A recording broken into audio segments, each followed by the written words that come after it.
Hello, Internet. Today we're going to be talking about the speed of sound in space. Now, there's not really a direct answer for this because, well, space is moving very fast. Specifically, the solar wind is moving very fast.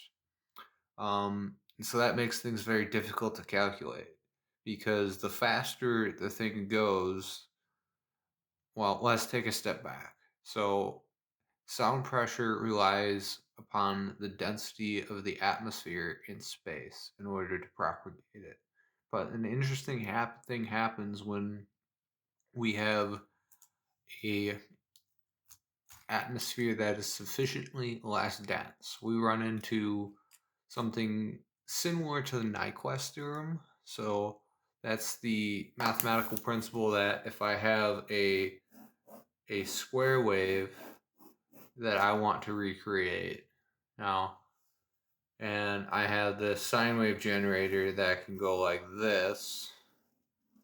Well, I can see here and here and here and here and pretend that's nice and even. But basically what this means is if I have a wee particle here and a particle here and a here and a here, each one of these can be thought of as a collision interval. And so when we have this collision interval, now all of a sudden we start having to think in terms of particles and less like waves, which, you know, when we're thinking about sound is very counterintuitive because we typically think how many times does this happen? How many hertz is this happening by?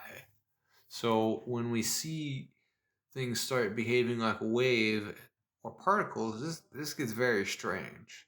So what actually happens when we start to go into space? Like, what is the significant impact? Well, it is 1 billion, yes, billion with a D. It is 1 billion times less dense. So we have 1 billion times less collisions happening per second. So with the Nyquist theorem, that means that we limit our maximum amount of, what would you call it, frequency response. But one thing that can increase that is if we increase the velocity factor. So if our sample rate here goes up, then all of a sudden this shrinks and we can see more. But if the spot of space we're measuring is say absolute zero, all of a sudden it becomes very hard to measure it because the molecules are not doing that. They're doing this.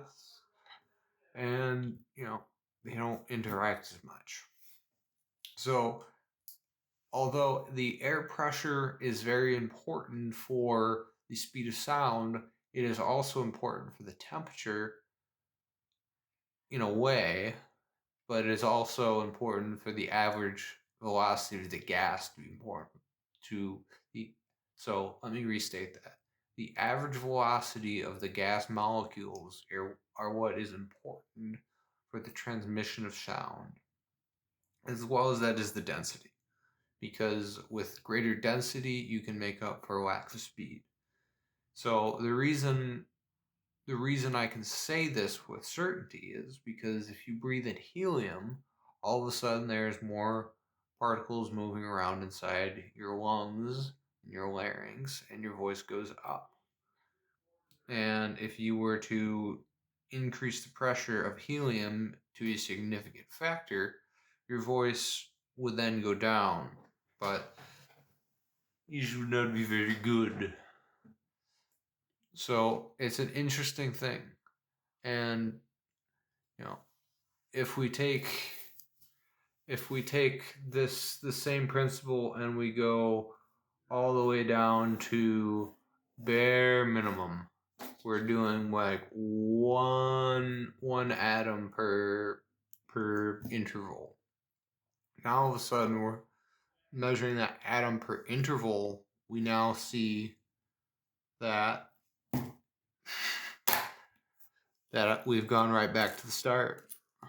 A wave becomes a particle. Thank you for watching. Please like and subscribe.